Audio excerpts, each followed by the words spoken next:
Dios les bendiga, bienvenidos sean a la casa del Señor, un gozo que estén con nosotros en esta tarde a través de estos medios de comunicación masiva nuevamente. Siempre dentro de esta pandemia, esta situación que estamos viviendo, semana a semana nos encontramos con sorpresas, ¿verdad?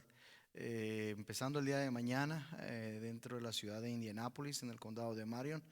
Si usted anda afuera en lugares públicos, usted tiene que traer una mascarilla, ¿verdad? Hasta donde yo sé no hay multas, hay algunas indicaciones que se contradicen, ¿verdad? Algunas ideas, pero están pidiendo que traiga usted mascarilla. Hay lugares donde usted va y usted si no trae una mascarilla, usted no le permiten entrar. Déjeme le digo, hermanos, como anuncio también. ¿Verdad? Dentro de esta situación se ha decidido, como lo mencionamos el servicio pasado, aún no vamos a tener escuela dominical. Sin embargo, hermanos, usted puede asistir a los servicios, ¿verdad? Estamos en el auditorio aún. El auditorio está vacío a esta hora, hay unos cuantos hermanos nada más y hay suficiente espacio para que usted venga y se goce de la palabra del Señor. Entonces, esta semana, próxima semana, aún no vamos a tener escuela dominical. Estamos planeando hasta el primer domingo de agosto, ¿verdad? Otro anuncio, hermanos, el próximo domingo a las 10 de la mañana continuamos con nuestra serie, ¿verdad? De la Galería de la Fe. Hoy vamos a ver la cuarta parte. Se llama La evidencia de la fe. Estamos en Hebreos 11, versículos del 13 al 16. Dentro de la Galería de la Fe es el estudio, el nombre del estudio, y estamos en la división que se llama el compendio de la fe. Entonces, queridos hermanos, haga planes para asistir, ¿verdad? Para tomar parte, ¿verdad? En las actividades. El próximo miércoles no tenemos servicio aún.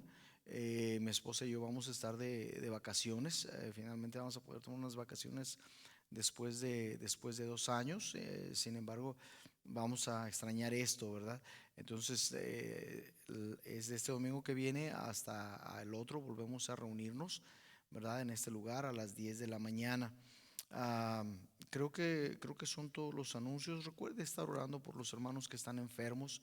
Mire, déjeme le digo, es importantísimo, hermano, hermana, que usted y que nosotros, que todos en general nos mantengamos en una actitud de oración por las necesidades, especialmente por aquellos hermanos que en realidad tienen enfermedades crónicas y que tienen razón para quedarse en casa.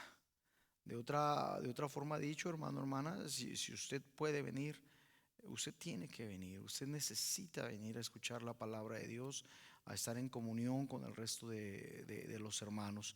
Se mandó un correo electrónico, ¿verdad?, de parte de la Secretaría de la Iglesia a los miembros, esperando que haya voluntarios para que los niños tengan su servicio también, ¿verdad? A la hora de la predicación de nosotros, que es a las 11 de la mañana los domingos, para que usted pueda venir. Y ojalá, queridos hermanos, esto no sea un pretexto, ¿verdad? Una excusa nada más, porque acuérdese que nuestra vida ha seguido normal, a pesar de lo que ha sucedido, a pesar de lo que los encargados de gobierno, ¿verdad? No son líderes, son encargados del gobierno que trabajan para usted y para mí, para la sociedad. A pesar de que lo que ellos han tratado de hacer durante todo este tiempo no es una cuarentena, hermanos, una cuarentena son 40 días, es prácticamente un encierro forzado que están tratando de obligar a la sociedad a hacerlo. Sin embargo, usted ya está trabajando, la mayoría de ustedes. Usted no ha dejado de trabajar, usted no ha dejado de ir a la ferretería, a la tienda a comprar comida, a comprar gasolina, hermanos. No hay una razón por la cual, queridos hermanos, ustedes no estén asistiendo a la casa del Señor. Y en base a eso, hermanos, hoy, mire, las cosas son así, ¿verdad? Hoy vamos a hablar de la evidencia de la fe. dentro del compendio de la fe. Y vaya conmigo a Hebreos capítulo 11 y vamos a leer de los versículos solamente el 14 al 16, porque vamos a ver la primera parte de la evidencia de la fe hoy solamente, y el próximo domingo veremos la segunda parte de la evidencia de la fe. Hebreos capítulo 11 versículos 14, 15 y 16. Pasamos, ¿verdad? 3 semanas estudiando el versículo 13. Ahora vamos a empezar con el 14, 15 y 16. Dice la palabra de Dios de la siguiente manera: porque los que esto dicen claramente dan a entender que buscan una patria. Pues si hubiesen estado pensando en aquella de donde salieron, ciertamente tenían tiempo de volver. Pero anhelaban una mejor, esto es celestial, por lo cual Dios no se avergüenza de llamarse Dios de ellos, porque les ha preparado una ciudad. Vamos a orar, hermanos. Padre nuestro que está en los cielos, santificado sea su nombre. Le damos gracias, Dios mío, por este día que nos ha dado. Gracias por el calor, Señor, que sentimos. Gracias, Dios mío, por la lluvia, por el sol, por las estaciones, Señor, por el clima que tenemos, Señor. Es interesante, Dios mío, y maravilloso notar y sentir, mirar, palpar, Señor, el cambio del clima en estas latitudes. Gracias, Dios mío, porque podemos admirar su belleza y su poder, su sabiduría. Ahora, Dios mío, pedimos que usted perdone nuestros pecados, que nos guíe, Señor, en esta su palabra, que no sea yo quien está hablando, sino usted, Señor, a través de mí. Le ruego que toque nuestros corazones, que nos haga, Dios mío, entender esa necesidad que tenemos de congregarnos ya, Señor. Ya es una necesidad imperante y debe de ser en cada uno de los corazones de mis hermanos y de mis hermanas. Pedimos, Dios mío, que usted se honre y se glorifique, Señor, a través de lo que vamos a hacer. Que nuestros corazones sean tierra fértil para recibir su palabra. Que estas semillas, Dios mío, dé fruto de justicia en nuestras vidas. Háblenos, Señor, porque su pueblo quiere escucharle. Háblenos, Dios mío, por favor. Diga su palabra, Señor. Ahora le pedimos por los hermanos que están enfermos. Los misioneros a Botswana, los Clarks, Señor, que están batallando con este virus. También, Dios mío, por Robert Branscombe, que está batallando con cáncer. Y le pedimos, Señor, que usted sea misericordioso con él, con su familia, que les ayude, Señor, a salir adelante, que les fortalezca, Dios mío, por favor. Gracias, Señor, le damos porque usted es poderoso, Señor, mucho más poderoso que cualquier virus, que cualquier enfermedad. Y si le place, Dios mío, y esa está en su voluntad, usted hace milagros y hace maravillas. Por otra parte, Señor, nuevamente gracias por permitirnos estar aquí. En el sagrado nombre de nuestro amado Salvador Cristo Jesús, se lo pedimos todo. Amén. Es interesante, hermanos, es interesante lo que estamos estudiando hoy, precisamente en esta tarde. Si usted puso atención al himno de introducción, es un himno muy, muy hermoso, se llama A Sion Caminamos, y tiene mucho que ver con lo que estudiamos hoy, ¿verdad? Con la primera parte de lo que estudiamos hoy, la evidencia de la fe. Nuestra fe, queridos hermanos, la verdadera fe, fíjese, la verdadera fe tiene que dar evidencia. Una fe que es falsa, queridos hermanos, esa fe se va a quedar sentada, se va a quedar apaciguada, se va a quedar sin moverse, se va a quedar letárgica y no va a hacer nada. Pero la verdadera fe bíblica, hermanos, fíjese, nunca será ni silenciada. La verdadera fe bíblica nunca será confinada a las sombras. ¿Se entiende esto, hermano, hermana? Ojalá que lo esté entendiendo y que usted esté poniendo atención. Porque es importantísimo, hermanos, es importantísimo que su fe y que mi fe esté dando evidencia, esté dando testimonio de lo que existe en su vida y de lo que existe en mi vida. Acuérdense que las primeras dos partes que vimos, queridos hermanos, fueron la existencia de la fe y luego fueron los elementos de la fe. Hoy estamos viendo lo que evidencia la fe que usted y yo tenemos. ¿Sabe una cosa, hermano? Mire, apréndase esto. La fe tiene que declarar su confidencia en la persona de Dios y las promesas que Dios ha hecho, declarándose a sí misma. ¿Se entiende esto? La fe, hermano, yo puedo declarar muchas cosas. Yo puedo abrir mi boca y yo puedo decir, yo declaro que esta ciudad será para Cristo. Pero mis palabras, queridos hermanos, tienen que ser acompañadas, de una acción o de una serie de acciones que van a provocar que mi declaración, hermanos, sea efectiva. En otras palabras, si yo quiero que esta ciudad sea para Cristo, yo tengo que salir a ganar almas para Cristo en esta ciudad.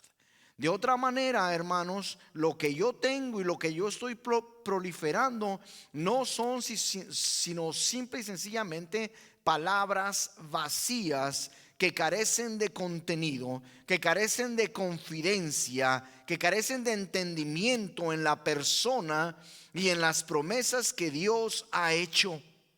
De otra manera, hermanos, no hay fe en nuestras vidas. Si la fe, hermanos, debe de darse a conocer en mi vida, si yo quiero dar a conocer a Dios a través de mi vida. No hay, hermanos, no hay un juego de palabras, no hay un doble estándar, no hay, ¿cómo le diré? Una opción. Bueno, hoy voy a vivir mi vida de esta manera. No importa, mañana cuando sea día de la iglesia, mañana yo la vivo de otra forma. Si usted y yo estamos viviendo de esta manera, usted y yo estamos tambaleándonos, queridos hermanos, en el filo de la vida espiritual. Y déjeme le digo que cada vez que uno cae, nunca cae para arriba. La caída siempre es hacia abajo, a la perdición, a la podredumbre, al escarnio del mismo pecado que provoca en usted y en mí, hermanos. Entonces apréndase esta realidad, hermanos, que la fe no puede existir dentro del creyente sin Dios, y Dios no puede existir o estar dentro del creyente si éste no tiene fe. ¿Sí? Es una relación mutua. Mire, cantábamos en el himno de introducción, dice: a Sión caminamos, nuestra mansión la gloriosa, marchamos todos a Sión, a la presencia de Dios. Eso es fe. ¿Sabe que si usted y yo no tuviésemos fe, usted y yo no caminaríamos un solo paso? Usted y yo no marcharíamos hacia esa ciudad celestial. ¿Sabe por qué, hermanos? Porque, como le acabo de decir hace un momento, si la fe está allí, Dios está allí.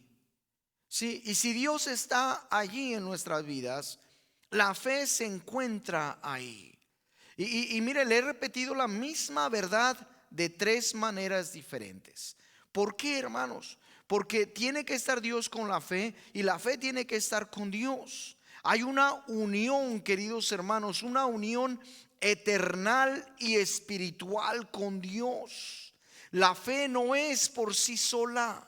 Acuérdese que la fe, lo que aprendimos hace unas semanas, queridos hermanos, la fe no es un objeto que usted y yo podemos tomar y decir: esto es mi fe. ¿Verdad? Yo puedo agarrar mi reloj y yo le puedo decir: esto es mi fe y esto va a hacer algo para mí. ¿Sabe una cosa? No hace absolutamente nada. Marca el tiempo, pero no me dice el tiempo.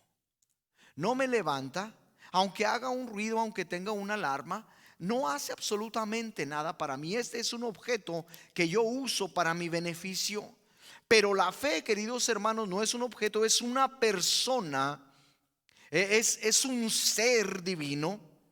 La misma fe, la palabra de Dios nos dice en el mismo libro de Hebreos, queridos hermanos, y voy a repetirlo, ¿verdad? Lo he repetido varias ocasiones durante este estudio. Capítulo 12, versículos 1 y 2. Por tanto, nosotros también, teniendo en derredor nuestro tan grande nube de testigos, por tanto que esa palabra, por tanto, esa frase está agarrando el capítulo anterior y nos está diciendo, por esta razón.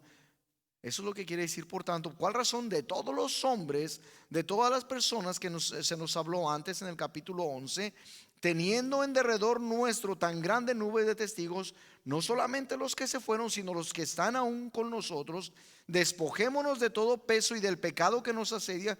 Y fíjese lo que dice de la fe, ¿eh? Corramos con paciencia la carrera que tenemos por delante.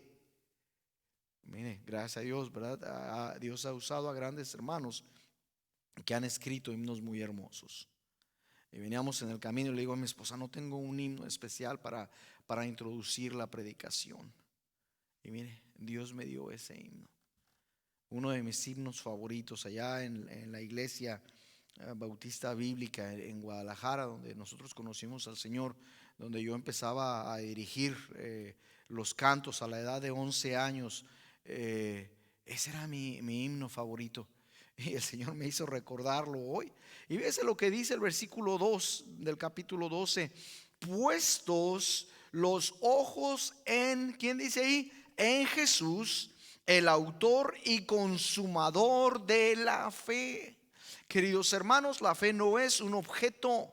La fe es una persona. La fe es un ser. La fe, hermanos, tiene una unión espiritual, una unión eternal con Dios. Una vez que entra a nosotros la fe, hermanos, emerge en la vida del creyente con un objetivo principal.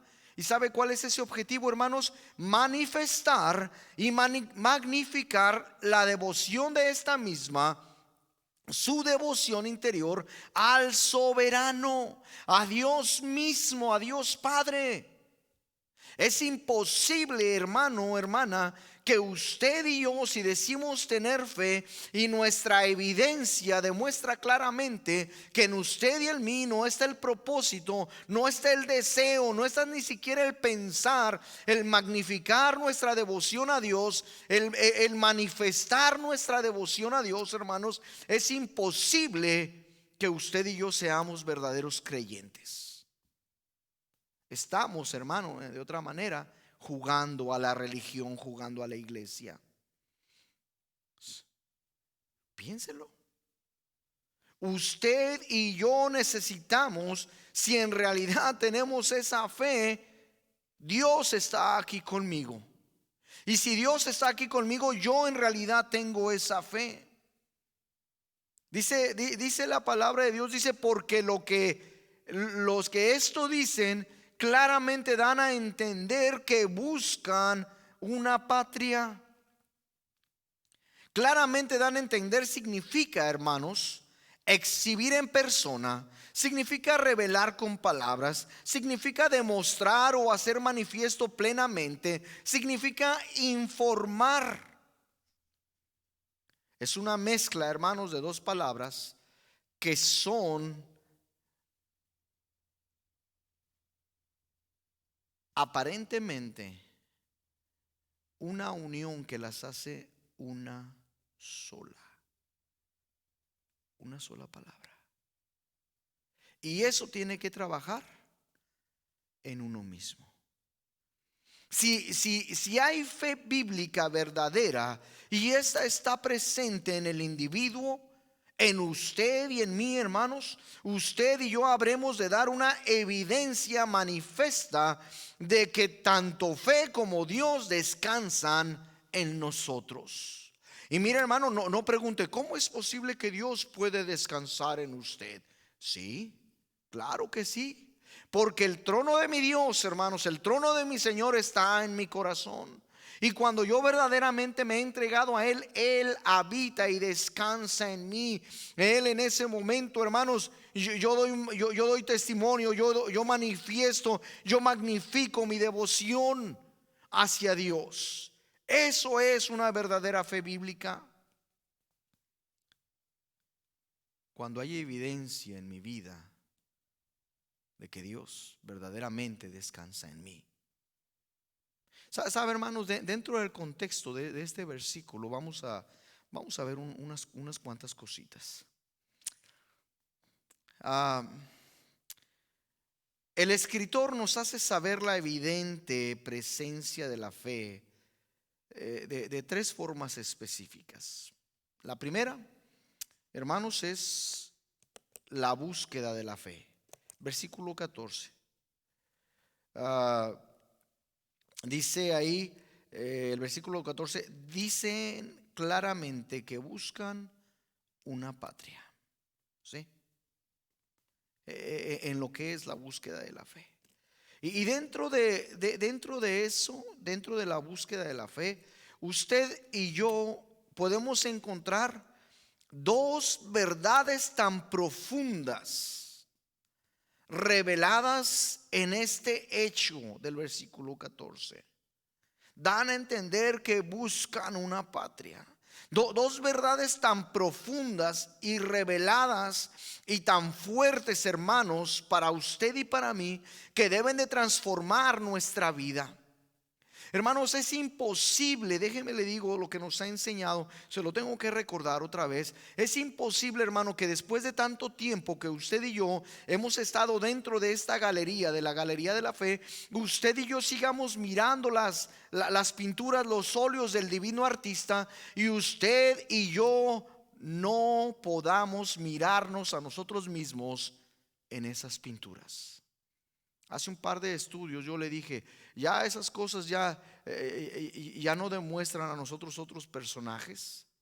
Ya deben de ser familiares a nosotros. Ya debemos de estar mirando esa pintura y debemos de estar pensando, así es lo que Dios quiere hacer conmigo.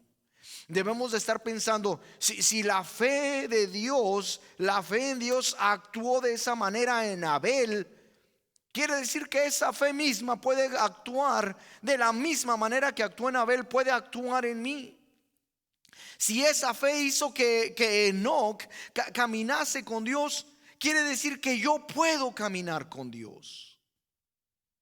Si esa fe que se manifestó en la vida de Noé y por 120 años estuvo construyendo un barco en un lugar donde no había ni agua, ni ríos, ni mar, donde no llovía en aquel entonces, 120 años esa fe lo mantuvo, hermanos, predicando. Quiere decir que conmigo, con usted y conmigo, hermanos, Dios puede hacer maravillas en la poca vida que tenemos y que llevamos hasta el momento. Yo no sé cuántos años tiene usted, hermano, hermana. Yo sé los años que tengo yo. Y los años que tengo yo, hermano, en lugar de manifestarse en orgullo, hermano, déjeme le digo la verdad, manifiestan en mi vida una vergüenza. Mire, tengo 52 años y recibí a Cristo como mi Salvador personal a la edad de 7 u 8 años. Eso quiere decir, hermanos, que por 44, 45 años conociendo de mi Señor Jesucristo, y no puedo hacer nada más que esto, y pienso yo que es suficiente. Cuando el siervo, hermano, clama y dice, Dios mío, perdóname porque lo que me pidiste que hiciera he hecho, pero no he hecho nada más, porque soy incapaz de moverme un pie más hacia la derecha, un pie más hacia adelante, un pie más hacia la izquierda para hacer algo más para mi Señor.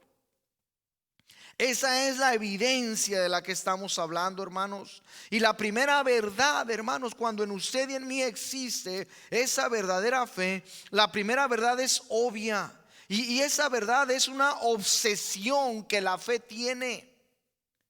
¿Por qué, hermanos? Dice el versículo 4, dan a entender que dice ahí la siguiente frase, que buscan, nada más. ¿Por qué, hermano? La palabra buscar significa preguntar, significa anhelar, significa seguir, significa indagar. ¿Por qué? Porque usted y yo necesitamos encontrar algo.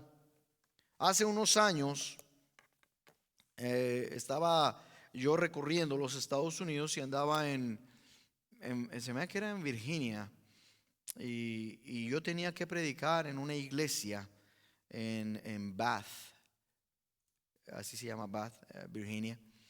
Y el pastor me dio las direcciones y yo llegué a este pueblito, a esta pequeña ciudad, y empecé a buscar la calle y no la encontraba.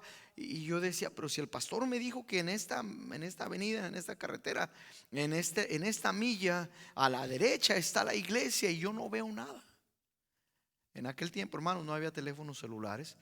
Entonces me metí a una estación ahí de gasolina, y agarré el teléfono público y ya puse unas monedas, y pastor, habla el misionero Jesús González. Oh, hermano, ¿cómo estás? Todo esto en inglés, hermanos, porque en aquel tiempo no había tantas iglesias hispanas en este país como los hay ahora. Y me dice, hermano, misionero, ¿cómo estás? Le digo, bien, pastor. Me dice, ¿ya llegaste? Le digo, sí, hermano. Y me dice, ¿dónde estás que no te veo? Pues en el mismo lugar que estoy, hermano, donde yo tampoco lo veo a usted. Y se empieza a reír y me dice, ¿qué tratas de decir, hermano? Le digo que estoy en las direcciones que usted me dio y no encuentro la iglesia, pastor. Y ya tengo como una hora dando vueltas y no la encuentro. ¿Y has preguntado, hermano? Y le dije, no. Dice, ¿dónde estás? Y ya le dije, estoy en tal milla, en la carretera que usted me dijo, en una gasolinería. Oh, me dice, ¿estás en una gasolinería así, así, así? Le digo, sí. Y me dice, ¿traes un carro color paja, beige, más o menos así con blanco? Le digo, sí, pastor, ¿cómo sabe? Y me dice, hermano, volteé para arriba. Le digo, ¿para arriba de dónde? Hacia enfrente de la calle hay una pequeña colina chiquita. Dice, volteé para arriba. Y ya volteó para arriba y dice, ¿sí ves la ventana que está ahí en ese edificio? Le digo, sí, pastor. Dice, lo estoy viendo a través de la ventana. Mire, una hora sin preguntar casi. Y le hablé al pastor. Si a mí se me hubiese ocurrido, hermanos, si a mí se me hubiese ocurrido preguntarle al atendiente de la gasolinería, de decirle, "Hey, estoy buscando a la iglesia bautista fulana de tal", él me hubiera dirigido rápidamente, mire, ahí está. Mire, hermanos, la obsesión, lo que estoy tratando de decirle, hermanos, la obsesión demuestra el anhelo y la exigencia que usted y yo tenemos cuando buscamos a nuestro Señor. Ojalá, hermano, y la meta en su vida no sea una ciudad de este lugar, de este mundo, de este país o de cualquier otro. Ojalá, hermano, y la meta en su vida sea Sión, la patria celestial allá arriba, donde usted y yo estamos buscando esa patria, donde usted y yo exigimos llegar allá, anhelamos llegar allá, buscamos y preguntamos para llegar allá, y nos enfrascamos y nos sumergimos en la palabra de Dios, y esa obsesión, hermano, nos hace indagar aún más y más para aprender más, no solamente del lugar a donde vamos, sino del gran amor y de la gran justicia que Dios nos ha otorgado a usted y a mí a través de nuestro Señor Jesucristo. ¿Sabe una cosa, hermanos? La obsesión de la fe nos demuestra que la fe no sabe nada de deseos a medias o mediocres. No sabe nada, ni desea, ni tiene anhelos esporádicos. El cristiano mediocre, hermano, no tiene una fe firme. ¿Sabe por qué, hermano? Porque la mediocridad es un atributo de nuestra carne corrompida. La corrupción de la carnalidad que hay en nosotros nos provoca la mediocridad y nos provoca pensar, bueno, ya oré por la comida, ya cumplí. Bueno, ya fui el domingo al servicio de la mañana, ya estoy bien con Dios. Bueno, ya fui al servicio de oración, es suficiente. No, mi querido hermano, mi querida hermana, eso no es suficiente para nadie. Eso lo que le está haciendo pensar a usted, hermanos, es la misma mediocridad que la carne ha provocado en su vida. Vaya y trabaje nada más un día, porque es suficiente. Vaya y haga eso. Mire, tuve la desgracia, hermanos, de hoy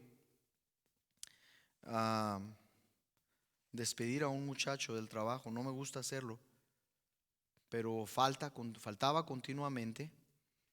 Y es que tuve una cosa que hacer, o es que tuve otra cosa que hacer.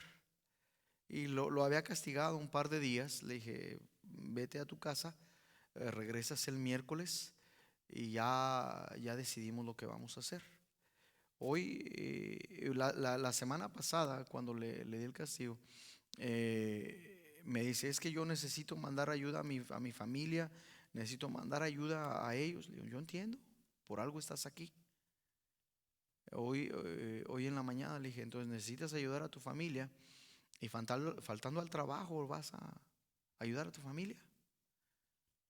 Es que te sientes aburrido, te sientes un poco cansado y decidiste no venir al trabajo, decidiste mejor dormirte todo el día. ¿Así vas a ayudar a tu familia?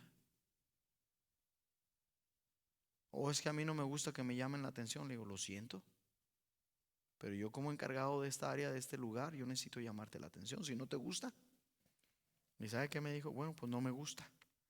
Bueno, agarra tus cosas y que te vaya bien. Y Dios que te bendiga. Y ojalá y consigas un trabajo donde de verdad puedas mantenerte firme y ayudar a tu familia.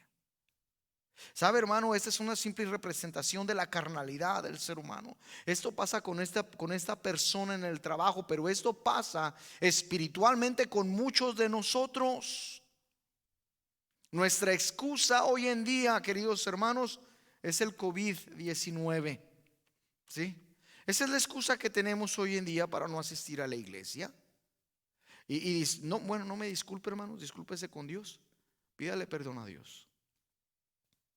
Es que me voy a contaminar. Le voy a decir una cosa, hermano. Se siente feo, se siente horrible, pero con la gracia de Dios usted no se va a morir. ¿Por qué? Porque en la iglesia sí se contamina, hermano, hermana. Pero ¿qué tal en el trabajo? No. En la tienda de abarrotes no se contamina. En el parque tampoco se contamina. ¿Sí entiende lo que le estoy diciendo? Tenga cuidado, queridos hermanos, de que la mediocridad de la carne lo esté engañando a usted, hermano. ¿Por qué, hermano? Porque la carne es corrompida. Usted ya ha obtenido la promesa. Y cuando la fe es obtenida en una vida, en su vida, hermanos, la fe tiene un apetito voraz, tiene un hambre por el cumplimiento de las promesas bíblicas. Y la verdadera fe, mis hermanos, no va a descansar hasta que tenga esa posesión en su corazón. La promesa de Dios en su corazón, que ultimadamente, hermanos, es obtenerlo con nuestras manos. Acuérdese, hermano, que lo hemos estudiado y lo hemos hablado. Nadie de los que están aquí en el capítulo 11 de Hebreos, de las pinturas que estamos admirando en esta galería de la fe, ninguno de ellos obtuvo su promesa en esta vida. ¿Por qué? Porque ellos miraban más allá. Su fe les permitió mirar y obtener esa promesa, apropiarse de esa promesa en su corazón, aunque no la tuviesen en sus manos. Esa debe de ser la obsesión de nuestra fe, hermanos. La verdadera fe, hermanos, obstinada. La verdadera fe, hermanos, anhela. La verdadera fe exige. La verdadera fe está obsesionada y nunca se va a apaciguar con un sustituto similar o con un placebo o con algo parcial. ¿Y sabe lo que es un placebo, verdad? Un placebo, hermanos, es una pastilla de azúcar o de maíz, de harina de maíz, que le dan los doctores cuando hacen prácticas y cuando están probando las medicinas con personas. A todas las personas les dicen que esa medicina es para aliviar un problema. Puede ser el dolor de cabeza, puede ser, qué sé yo, vamos a decir el dolor de cabeza. Y a una persona sí le dan la medicina de verdad y a otra persona le dan un placebo. ¿Y sabe qué pasa, queridos hermanos? Que muchos psicológicamente con el placebo tienen para que se les quite el dolor de cabeza. ¿Sabe, hermano? Qué triste.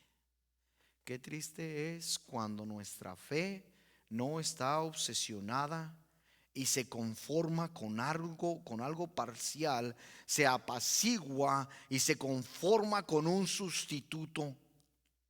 La verdadera fe que viene de Dios, la verdadera fe bíblica, hermanos, nunca se le puede negar el deseo de su interior. ¿Y sabe cuál es ese deseo, hermanos? Llegar a la patria celestial. Es ese el deseo de la verdadera fe bíblica. La segunda verdad que aprendemos aquí, queridos hermanos, aparte de la obsesión de la fe, es el objeto de la fe. La fe, hermanos, en este objeto, en el objeto de la fe, no solamente está la implacabilidad de la búsqueda, también está la justicia de la búsqueda de la búsqueda de la fe. Mire, dice ahí en el versículo 14 nuevamente, porque dice claramente, dan a entender que buscan. Esa es la obsesión de la fe, el buscar. Y el objeto es una patria. ¿Sí? Buscan una patria. Patria, hermanos, significa tierra madre. Patria, hermanos, significa una nación. Patria, hermanos, en esta ocasión significa un hogar celestial. La fe, hermanos, está hambrienta. La fe demanda la oportunidad de regresar a su lugar de nacimiento. Ustedes saben, nos hemos dado cuenta, hermanos en Cristo que han fallecido fuera de su país, y lo primero que piden es que los manden allá, a su patria, ¿verdad? Y está bien. No hay nada malo con eso. Pero sabe de que una vez la fe no tiene una patria aquí en este mundo, queridos hermanos.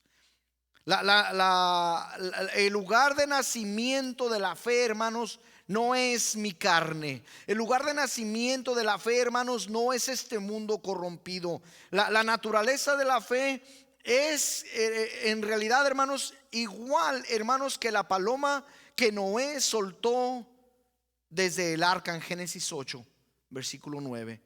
Y nos dice las Sagradas Escrituras, dice que la paloma no halló donde sentar la planta de su pie y se regresó. ¿Sabe una cosa, hermanos? En este mundo, la verdadera fe bíblica nunca va a encontrar un lugar donde siente la planta de su pie y diga, de aquí soy yo. Nunca lo va a hacer. ¿Sabe por qué, hermanos? Porque la fe no es de este mundo. La verdadera fe bíblica no encontrará un lugar de descanso en este lugar. La fe del corazón del creyente, hermanos, está constantemente aguardando la esperanza bienaventurada y la manifestación gloriosa de nuestro gran Dios y Salvador Jesucristo. Esa es la verdadera fe. Y esa verdadera fe, hermanos, cuando usted y yo nos equivocamos y la actividad de nuestras vidas o la atmósfera de nuestras vidas está completamente sentada en este mundo, hermanos, ¿sabe qué pasa? Usted y yo apenamos y contristamos a esta fe, porque nuestras actividades y nuestras atmósferas o la manera en que usted y yo estamos viviendo está completamente basada en lo que este mundo está ofreciendo. Usted sabe que hace unos años mi esposa y yo nos cambiamos de casa, ¿verdad? Mi familia nos cambiamos de casa y el Señor nos bendijo con una casa grande, un terreno grandísimo, hermanos, y ya nos cansamos de cortar el zacate, ya nos cansamos de trabajar en el jardín, ya nos cansamos de cortar leña y quemarla. Y a veces le digo a mi esposa, además, si tus hijos o nuestros hijos, ¿verdad?, no deciden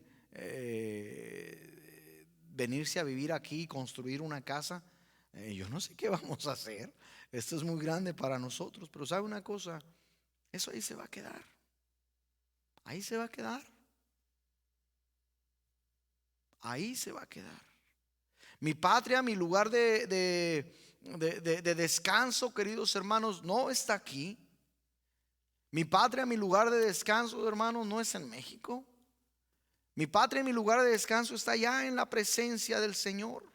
Juan capítulo 17, 14 dice: yo les he dado tu palabra y el mundo los aborreció porque no son del mundo, como tampoco yo soy del mundo. Piense en eso, hermano, hermana. Usted se está esforzando en su trabajo. Gracias a Dios que tiene trabajo y que no le ha faltado. Usted se está esforzando por tener algo en este mundo. Eso se va a quedar aquí, hermano.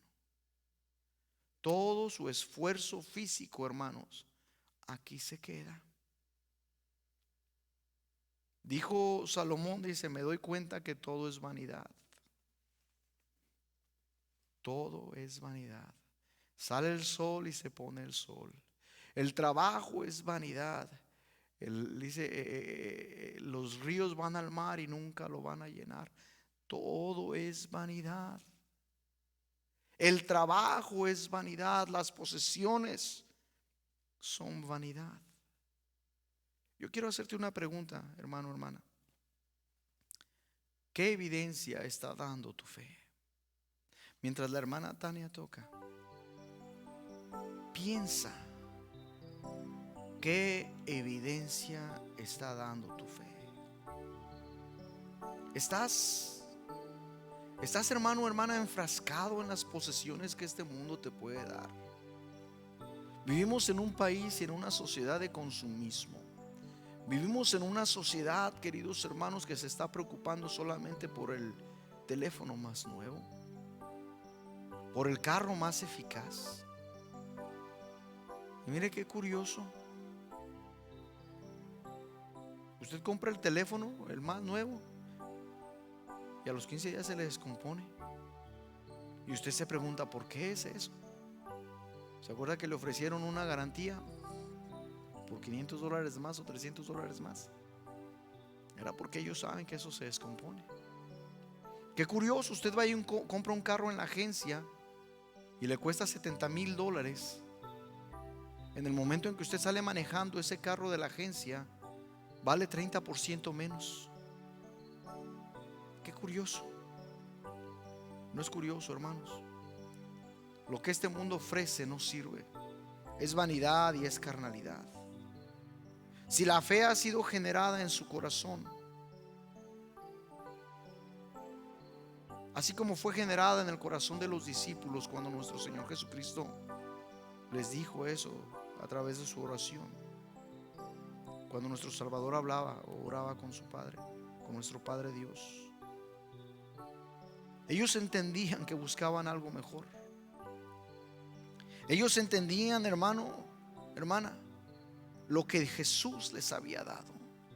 Ellos sabían el valor de la fe que habían recibido. Ellos sabían, hermanos, que la presencia de la fe inmediatamente había alterado tanto su naturaleza como su lugar de nacimiento. Esa fue la razón, hermanos, por la cual el apóstol Pablo reprendió a Pedro, ¿verdad? Porque Pedro, cuando estaba con los judíos, era judío. Y cuando estaba con los gentiles, era gentil. Pero no que fuera amable, hermanos, sino que menospreciaba a unos cuando estaba con los otros. Esa fue la razón. No tan solamente, hermanos, los discípulos renacieron de lo alto. También, hermanos, anhelaban apasionadamente este lugar donde habían renacido. Hermano, ¿cuál es la pasión de su vida? ¿Cuál es el anhelo que usted tiene? ¿Cuál es y dónde está la evidencia de la fe que usted dice tener? ¿Está su fe obsesionada, hermano, hermana, buscando esa patria? ¿Está su fe, hermano, hermana, obsesionada con ese objeto? Esa patria, esa nueva naturaleza que hemos recibido, ese hogar celestial que Dios nos ha dado, esa mansión, esa habitación que nuestro Señor Jesucristo está preparando para usted y para mí. Es tiempo, hermano, de que tanto usted como yo valoremos lo que Dios nos ha dado y la evidencia que ustedes y yo estamos dando. Oremos, hermanos. Padre nuestro que está en los cielos, santificado sea su nombre. Le damos gracias, Señor, por su palabra. Gracias por su amor y su misericordia, Dios mío. Ayúdenos, por favor. Ayúdenos a entender la necesidad de esa evidencia, la importancia, Señor, de esa evidencia. Señor, en nuestras vidas hay tareas, hay trabajos, Señor, hay muchas cosas que nos desvían, que nos hacen perder la vista, Dios mío, de donde debe de estar. No permita, Dios mío, que nuestra obsesión sea en este mundo. No permita, Dios mío, que lo que estamos buscando sea aquí en un lugar. Dios mío, ayúdenos a entender que esa mansión gloriosa que usted tiene para nosotros vale mucho más. Que este nuevo nacimiento que hemos recibido, Señor, nos hace ciudadanos celestiales. Y nuestra meta y nuestra patria es estar con usted en su presencia. Bendiga su palabra, Señor, por favor. Yo le ruego por aquellos que nos están escuchando, que no le conocen, Señor, que puedan entender que solamente Jesucristo tiene la respuesta, que puedan entender que son pecadores, que puedan entender que la paga del pecado es muerte, que puedan entender, Señor, que su regalo es vida eterna, el regalo que usted les ofrece, Señor, que no es por obras, no es por trabajos de justicia que nosotros pudiésemos hacer, es por gracia y por fe que solamente usted puede dar. Bendiga su palabra, Señor. En el nombre de Cristo se lo estamos pidiendo. Amén. Dios les bendiga, hermanos.